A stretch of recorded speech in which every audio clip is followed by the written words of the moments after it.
মাথায় কাফনের কাপড় বাঁধো, আবার জুলাইয়ের চেতনায় উজ্জীবিত হও, আবার শাপলার হাতিয়ার নিয়ে মাঠে নামতে হবে, মাঠে নামতে হবে, মাঠে নামতে হবে। জুলাই সনদ বাংলার মাটিতে কার্যকর করতে হবে। ৭২-এর সংবিধান বাংলার মাটিতে চলবে না, চলতে দেওয়া হবে না, চলতে দেওয়া হবে না। আমরা জীবন দেব, রক্ত দেব, রক্তের সাগর বইবে, কিন্তু ২৪-এর বিপ্লব ব্যর্থ হতে দেব না ইনশাআল্লাহ।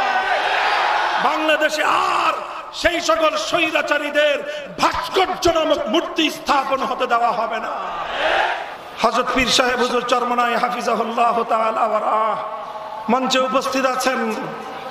আমরা এখানে আছি, জাতির সঙ্গে কথা দিচ্ছি, আমাদের কাছে রাজনৈতিক কোন ক্ষমতার পদ পদবীর প্রয়োজন নাই। আমরা জাতির মুক্তি চাই, আমরা আমাদের পূর্বপুরুষদের রক্তের ঋণ শোধ করতে চাই। তারা রক্ত দিয়ে যে জাতি গঠন করতে চেয়েছিলেন, আমরা সেই জাতির ভবিষ্যৎ দেখতে চাই। আমরা ৭২-এর চেতনা বাংলার মাটিতে দেখতে চাই না। আবার আমার স্বাধীন বাংলার মাটিকে বিদেশি প্রভুদের পায়ের নিচে বন্ধক দেখতে চাই না। কাজেই সেটা করবার জন্য আরে নির্বাচন অনেক পরের কাহিনী। কিসের নির্বাচন? ২০১৩ সালের শাপলা চত্বরের শহীদদের রক্তের প্রথম এই রক্তকে স্বীকার করতে হবে বাংলার মাটিকে। ২৪-এর সহস্রাধিক জুলাই যোদ্ধাদের রক্ত যে জন্ম গিয়েছিল, সেই আধিপত্যবাদের উৎখাত নিশ্চিত করতে হবে। জুলাই সনদ বাংলার মাটিতে কার্যকর করতে হবে। ৭২-এর সংবিধান বাংলার মাটিতে চলবে না, চলতে দেওয়া হবে না, চলতে দেওয়া হবে না।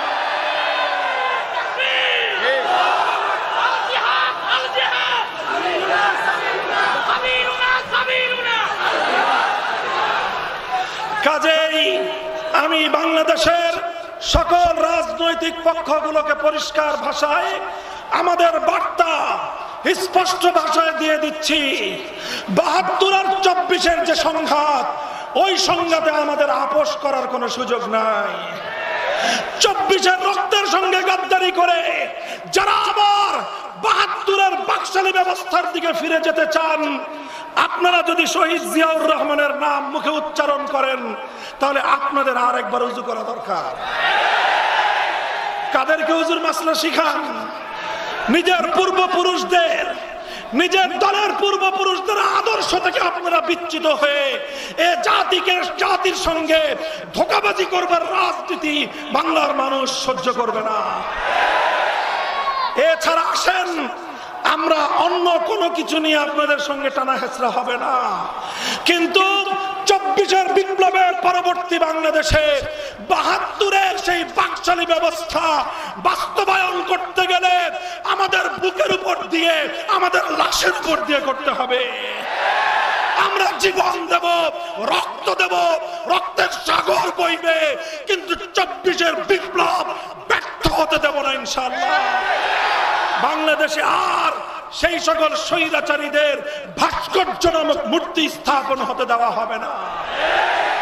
সেই সঙ্গে এটাও বলে দেই, জুলাই যোদ্ধাদের নামে অথবা আমাদের মহান শহীদদের জন্য রাষ্ট্রীয় স্থাপনায় ভাস্কর্য নির্মাণ করবার বিপজ্জনক খেলা কেউ খেলবার চেষ্টা করবেন না। মনে রাখবেন, যদি আমাদের প্রাণ প্রিয় কলিজার টুকরা শহীদ আবু সাঈদ অথবা মুগ্ধদের যদি কেউ ভাস্কর্য নির্মাণ করতে চান, সেই ভাস্কর্যের সঙ্গে আমাদের সেই আচরণই হবে শেখ মুজিবুর রহমান সাহেবের ভাস্কর্যের সঙ্গে যে আচরণ করেছিলাম। অথবা কেউ যদি শহীদ প্রেসিডেন্ট জিয়াউর রহমানের নামে কোন ভাস্কর্য রাষ্ট্রীয় স্থাপনায় বসাতে চান, সে ভাস্কর্য জীবন দিয়ে প্রতিহত করব, ভেঙে গুড়িয়ে দেব। ونشهد أن لا إله إلا الله وحده لا شريك له ونشهد أن سيدنا ومولانا محمدا عبده ورسوله صلى الله تعالى عليه وعلى آله وأصحابه وبارك وسلم تسليما كثيرا. أما بعد فأعوذ بالله من الشيطان الرجيم. بسم الله الرحمن الرحيم. لقد كان لكم في رسول الله أسوة حسنة لمن كان يرجو الله واليوم الآخر وذكر الله كثيرا. وعن أبي هريرة رضي الله تعالى عنه أنه قال قال رسول الله صلى الله عليه وسلم خياركم في الجاهلية خياركم في الإسلام إذا فقهوا. بارك الله لنا ولكم في القرآن العظيم ونفعنا وإياكم بالآيات والذكر الحكيم. اللهم صل على محمد وعلى آل محمد كما صليت على إبراهيم وعلى آل إبراهيم إنك حميد مجيد. اللهم بارك على محمد وعلى آل محمد كما باركت على إبراهيم وعلى آل إبراهيم إنك حميد مجيد. জাতীয় সিরাত কমিটি আয়োজিত আজিমুশান সিরাতুন নবী ইসলামী মহাসম্মেলনে উপস্থিত সম্মানিত সদরে ইজলাস, উপস্থিত হযরত উলামায়ে কেরাম এবং আজকের এই বিশাল জনসমুদ্রে উপস্থিত সম্মানিত সিরাতুন নবী সাল্লাল্লাহু আলাইহি ওয়াসাল্লামের সুমহান আদর্শের পতাকাবাহী আল্লাহর পয়গম্বরের প্যারা উম্মত, প্রাণ প্রিয় আমার এই অঞ্চলের এলাকাবাসী, সর্বস্তরের তৌহিদি জনতা, সিরাতুন নবী সাল্লাল্লাহু আলাইহি ওয়াসাল্লাম মানব জাতির জন্য আল্লাহর পক্ষ থেকে প্রেরিত প্রদত্ত উত্তম ব্যবস্থার সর্বোচ্চ মানদণ্ড। যে কোনো ক্ষেত্রে বিশ্ববাসীর জন্য নবী মুহাম্মদুর রাসূলুল্লাহ সাল্লাল্লাহু আলাইহি ওয়াসাল্লামের আদর্শের চেয়ে উত্তম কোনো নমুনা এই পৃথিবীতে নেই, এবং সেটা সকল ক্ষেত্রেই। যেমনি ভাবে মানুষের ইবাদত বন্দেগী, ধর্মীয় আচার আচরণের ক্ষেত্রে আল্লাহর পয়গম্বর নবীজির জীবন আদর্শ সিরাত সর্বোত্তম নমুনা, ঠিক তেমনি ভাবে পারিবারিক জীবন কার্যকলাপ পরিচালনায় আল্লাহর নবীর জীবন আদর্শ, নবীর সিরাত, এটাই হলো সর্বোত্তম নমুনা এবং সর্বোত্তম মডেল। ঠিক তেমনি ভাবে ব্যবসা বাণিজ্য অর্থনীতির ক্ষেত্রেও নবী আকরাম সাল্লাল্লাহু আলাইহি ওয়াসাল্লামের সিরাত হলো সর্বোত্তম নমুনা এবং মডেল। একইভাবে রাষ্ট্র এবং রাজনৈতিক ব্যবস্থা এবং বন্দোবস্তের ক্ষেত্রেও মুহাম্মদুর রাসূলুল্লাহ সাল্লাল্লাহু আলাইহি ওয়াসাল্লাম আনিত, প্রদত্ত, প্রতিষ্ঠিত, বাস্তবায়িত মডেল এবং নমুনাই হলো বিশ্ববাসীর জন্য সর্বশ্রেষ্ঠ এবং সর্বোত্তম মডেল। আমরা আল্লাহর রাসূল সাল্লাল্লাহু আলাইহি ওয়াসাল্লামের এই সিরাতকে শুধু আলোচনার মধ্যেই নয়, বরং আমরা ব্যক্তিগত জীবন থেকে জীবনের প্রতিটি ক্ষেত্রে বাস্তবায়ন করার চেষ্টা করব ইনশাআল্লাহ। আল্লাহ রাব্বুল আলামিন আমাদেরকে তৌফিক দান করুন। বর্তমানে আমরা বাংলাদেশ একটি ঐতিহাসিক সময় অতিক্রম করছি।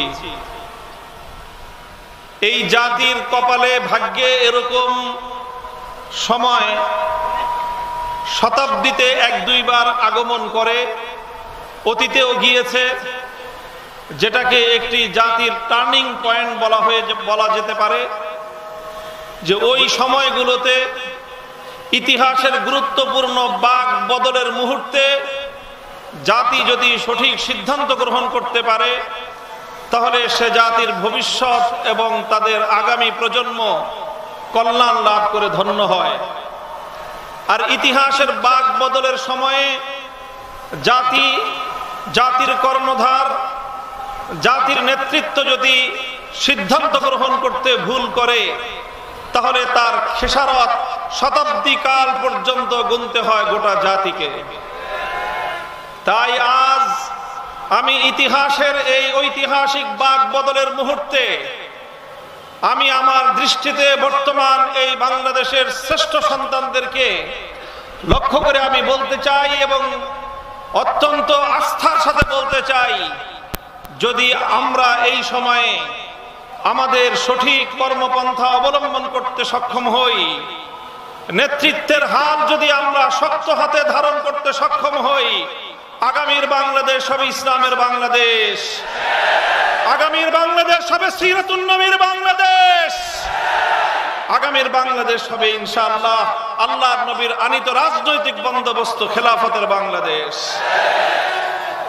মুহতারাম হাজিরিন, এই জন্য আমাদের সামনে সিরাতুন নবীর একটা গুরুত্বপূর্ণ আদর্শ আমি আজ উপস্থিত এই অডিয়েন্স, এই জনসমুদ্রকে লক্ষ্য করে বলছি এবং পর্যায়ক্রমে আমার গোটা জাতিকেই আমি আমার এই বার্তা ইসলামের পক্ষ থেকে, ওলামায়ে উম্মতের পক্ষ থেকে পৌঁছে দিতে চাই। নবী আকরাম সাল্লাল্লাহু আলাইহি ওয়াসাল্লামের সিরাতের একটা গুরুত্বপূর্ণ শিক্ষা, গুরুত্বপূর্ণ একটা আদর্শ আমি যেই হাদিসের অংশ বিশেষ পাঠ করেছি, এই হাদিস থেকে কিছুটা বুঝে আসে এবং নবীজির নবুয়ত লাভ থেকে শুরু করে আল্লাহর পয়গম্বরের ওয়াফাতুন নবী পর্যন্ত, বেসাতুন নবী থেকে ওয়াফাতুন নবী পর্যন্ত 23 বছরের এই সুদীর্ঘ জীবনে নবীজির অনুসৃত একটি গুরুত্বপূর্ণ নীতিমালা যেটা আমি আলোচনা করছি, সেটা হলো এই: আল্লাহর নবী এসেছিলেন আমরা জানি এমন এক সময়ে, যেই সময়কে ইতিহাসে আইয়ামে জাহিলিয়াত বলা হয়ে থাকে, বর্বরতার যুগ বলা হয়, অন্ধকারের যুগ বলা হয়। সেই অন্ধকার যুগে আল্লাহর নবী নবুয়তের প্রদীপ জ্বাললেন।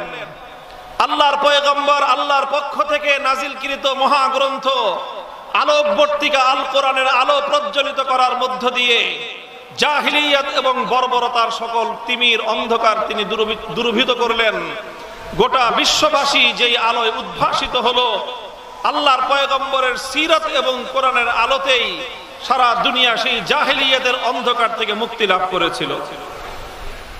নবী করিম সাল্লাল্লাহু আলাইহি ওয়াসাল্লাম জাহিলিয়াতকে পরিবর্তন করেছেন, জাহিলিয়াতের সকল অন্ধকারকে দূরীভূত করেছেন, জাহিলিয়াতের সকল বর্বরতাকে আল্লাহর পয়গম্বর তিনি উৎখাত করেছেন এবং জাহিলিয়াতের যত অসভ্যতা, যত অশ্লীলতা, যত পাপাচার, যত অমানবিকতাকে নবী আকরাম সাল্লাল্লাহু আলাইহি ওয়াসাল্লাম অত্যন্ত কঠোরভাবে তিনি দমন করেছেন। এটা ছিল রাসূল সাল্লাল্লাহু আলাইহি ওয়াসাল্লামের সিরাতের অত্যন্ত গুরুত্বপূর্ণ একটা অধ্যায়।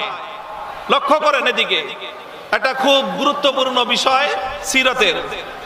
আল্লাহর পয়গম্বর মুহাম্মদুর রাসূলুল্লাহ সাল্লাল্লাহু আলাইহি ওয়াসাল্লাম একদিকে যেমনি ভাবে জাহিলিয়াতের সকল বর্বরতা, অমানবিকতাকে অত্যন্ত কঠোর হাতে তিনি দমন করেছেন, অপরদিকে আল্লাহর নবী সেই প্রাচীন কাল থেকে চলে আসা যেই সকল ভালো নীতিগুলো ছিল, যেই সকল ভালো ভালো কর্মকাণ্ডগুলো ছিল, সেগুলোকে আল্লাহর নবী শুধুমাত্র এই কারণে যে সেটা আমার নবুয়তের পূর্ব থেকে চলে আসছে, এই কারণে আল্লাহর নবী কোনো ভালো কর্মকাণ্ডকে, কোনো ভালো আদর্শকে আল্লাহর নবী কখনোই উৎখাত করবেন তো দূরের কথা, সেটাকে অসম্মান এবং অমর্যাদা পর্যন্ত আল্লাহর নবী করেননি।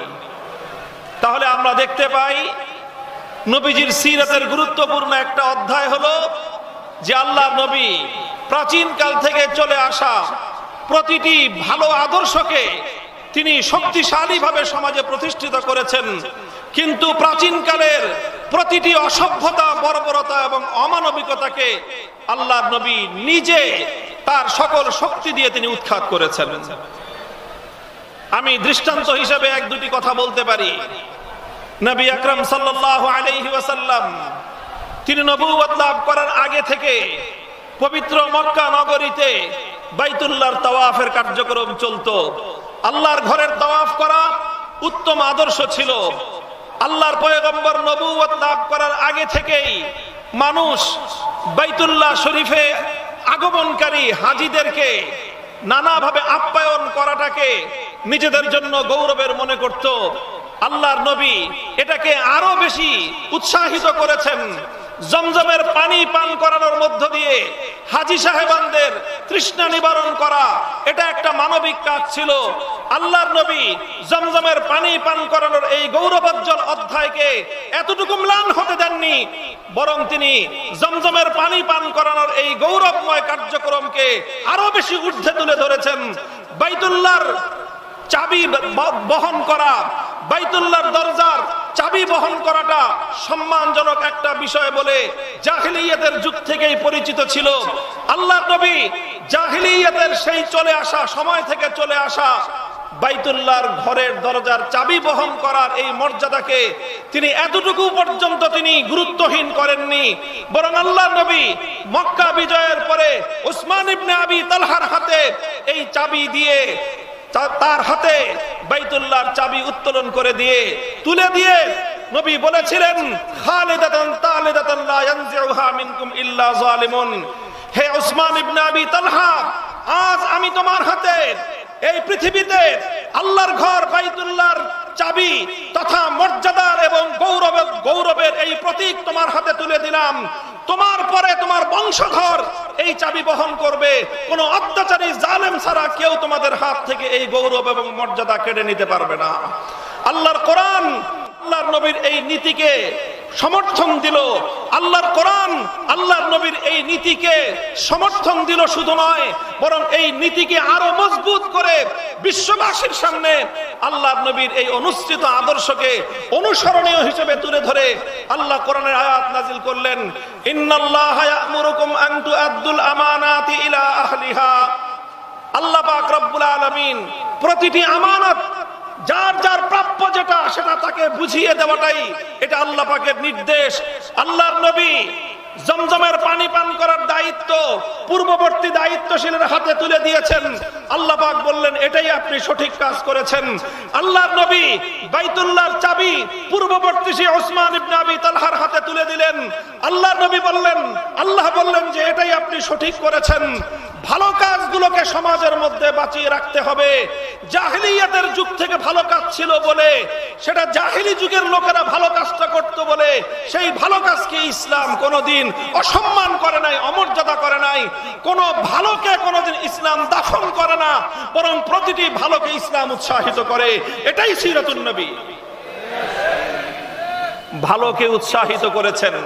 পূর্ব যুগ থেকে চলে আসা প্রতিটি উত্তম কার্যকলাপকে আল্লাহর নবী শক্তিশালী করেছেন, বরং আল্লাহর কোরআন আয়াত নাজিল করে সেটাকে মানুষের মধ্যে আরো উজ্জীবিত করেছে। এটা হলো সিরাতুন নবীর একটা দিক।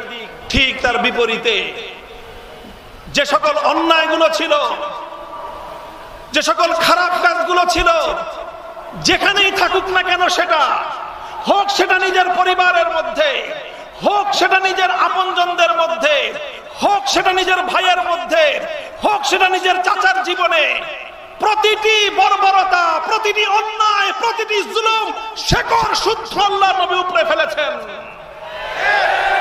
রাসূল আকরাম সাল্লাল্লাহু আলাইহি ওয়াসাল্লাম যেদিন মদিনা স্টেট ঘোষণা করলেন, ইসলামী রাষ্ট্রের বুনিয়াদ কায়েম করলেন, আল্লাহর নবী ঘোষণা দিলেন, আলা ইন্না রিবাল জাহিলিয়াতি মাওযুউন তাহতা কাদামাইয়া, আলা ইন্না দিমাল জাহিলিয়াতি মাওযুউন তাহতা কাদামাইয়া, ওয়া ইন্না আউওয়ালা রিবান আদাউহু রিবাল আব্বাস ইবনে আব্দুল মুত্তালিব।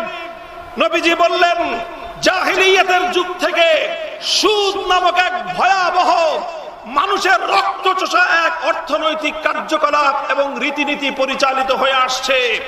সুদের মতো মানুষের গরিবের রক্তচোষণকারী এই বর্বর রীতি একটি সভ্য সমাজে চলতে পারে না। নবীজি বললেন, সুতরাং আজ আমি মুহাম্মদ আরবি ঘোষণা করছি, জাহিলিয়াতের যুগ থেকে চলে আসা সকল সুদের কবর রচনা করলাম আমি মুহাম্মদ আরবির মা পায়ের নিচে। সমস্ত জাহিলি সুদ আজ থেকে দাফন হয়ে গেল।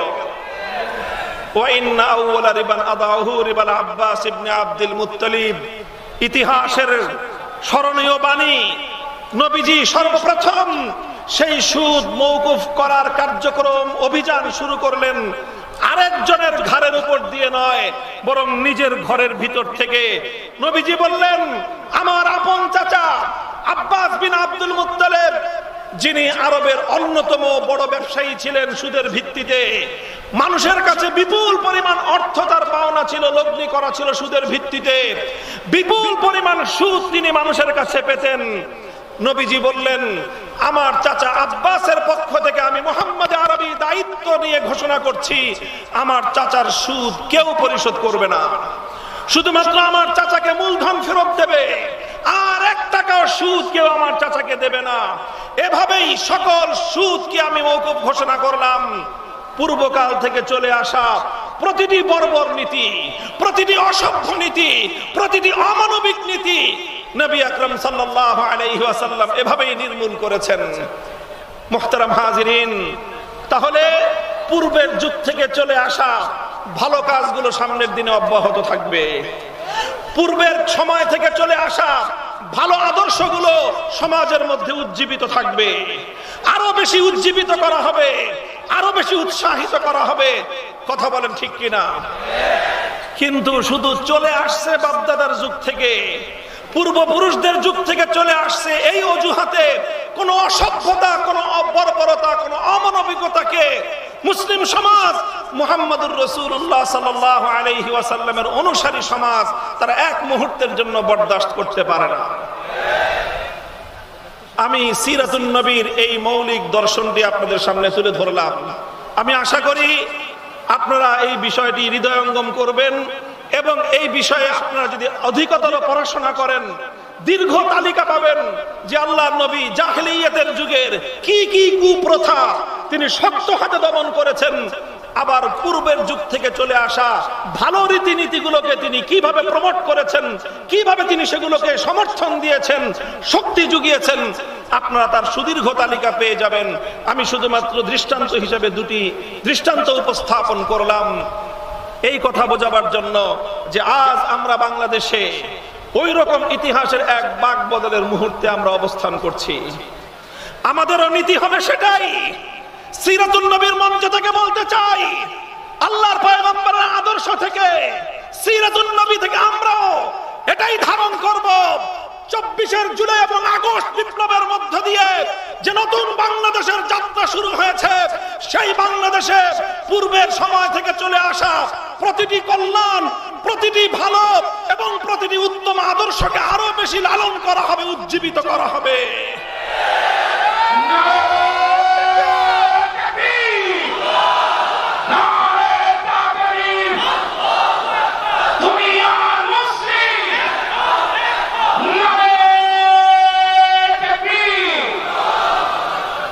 শুধু পূর্ব থেকে চলে আসা ভালো আর উত্তম আদর্শগুলোকে উজ্জীবিত করলেই চলবে না, পূর্ব থেকে চলে আসা সকল বর্বর, অন্যায়, জুলুমের নীতিগুলোকে উৎখাত করতে হবে। বলেন কথা ঠিক না বেঠিক?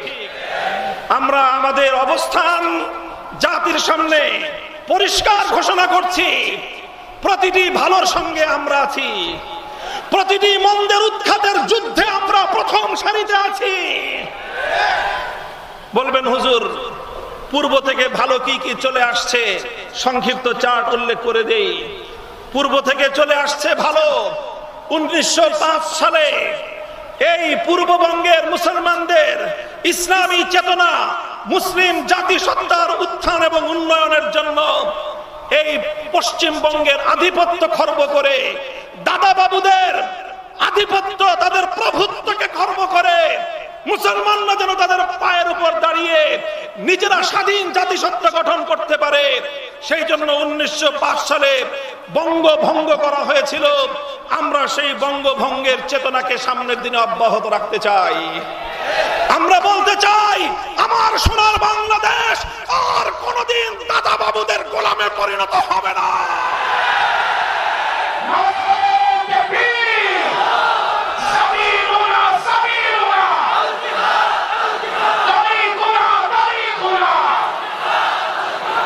আমরা বলতে চাই হাজী শরীয়তুল্লাহর এই বাংলার মাটিতে, হাফেজের এই বাংলার মাটিতে, শাইখুল হাদিসের বাংলার মাটিতে, শাইখুল ইসলাম আহমদ শফির বাংলার মাটিতে, আল্লামা জুনায়েদ বাবুনগরীর এই বাংলার মাটিতে পৌত্তলিকতার আধিপত্যকে আমরা আর কোনদিন বরদাস্ত করব না ইনশাআল্লাহ।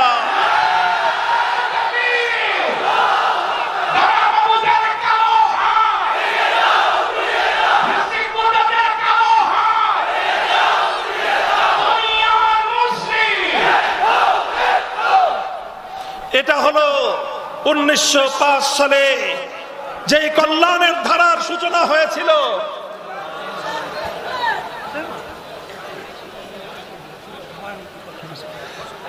আল্লাহু আকবার।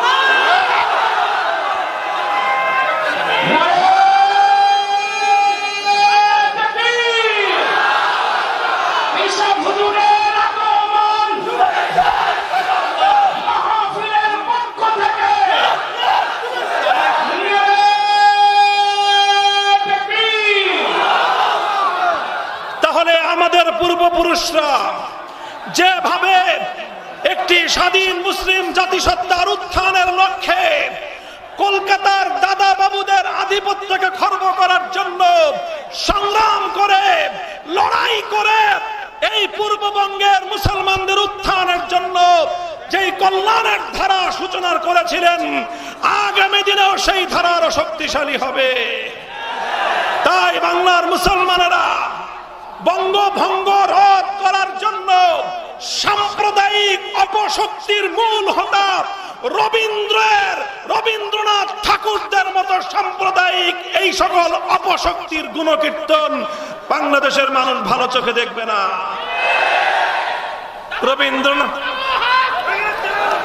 রবীন্দ্রনাথ ঠাকুর সাহিত্যিক মানুষ, তার সাহিত্য পড়বেন, কবি মানুষ, তার কাব্যের অনুসরণ করবেন, কিন্তু তার বস্তা পচা সাম্প্রদায়িক মুসলিম বিদ্বেষী সেই দাদা বাবুদের খবরদারি এবং আধিপত্যের চেতনাকে যদি বাংলার মাটিতে আমদানি করার, আবার নতুন করে পুনর্জীবিত করবার পায়তারা করা হয়, একসঙ্গে বুকের রক্ত দিয়ে প্রতিহত করতে হবে।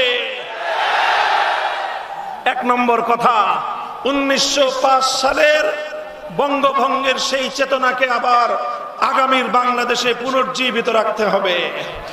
1947 সালে ভারতবর্ষ থেকে ব্রিটিশদেরকে বিতাড়িত করে আমাদের পূর্বপুরুষগণ এই মাটিকে স্বাধীন এবং মুক্ত করেছিল।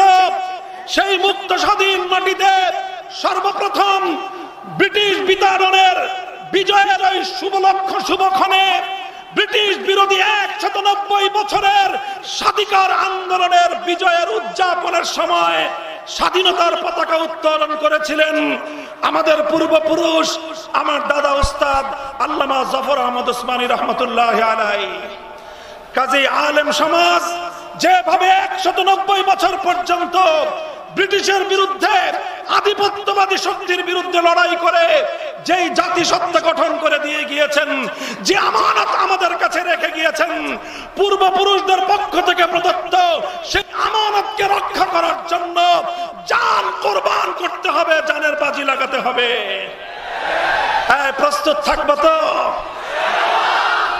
1905 সালের চেতনা উজ্জীবিত থাকবে, 1947 সাল উজ্জীবিত থাকবে, 1971 সালে জালিমের বিরুদ্ধে মজলুমের গর্জে ওঠা হাতিয়ারের চেতনাও আগামী বাংলার মাটিতে পুনর্জীবিত থাকবে, উজ্জীবিত থাকবে ইনশাআল্লাহ।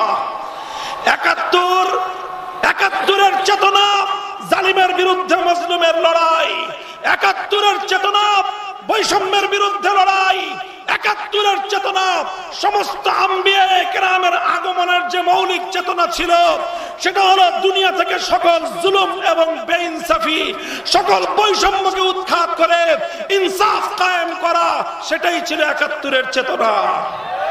কাজেই আগামীর বাংলাদেশ বিনির্মাণে অন্যতম মৌলিক বুনিয়াদ হবে একাত্তরের চেতনা।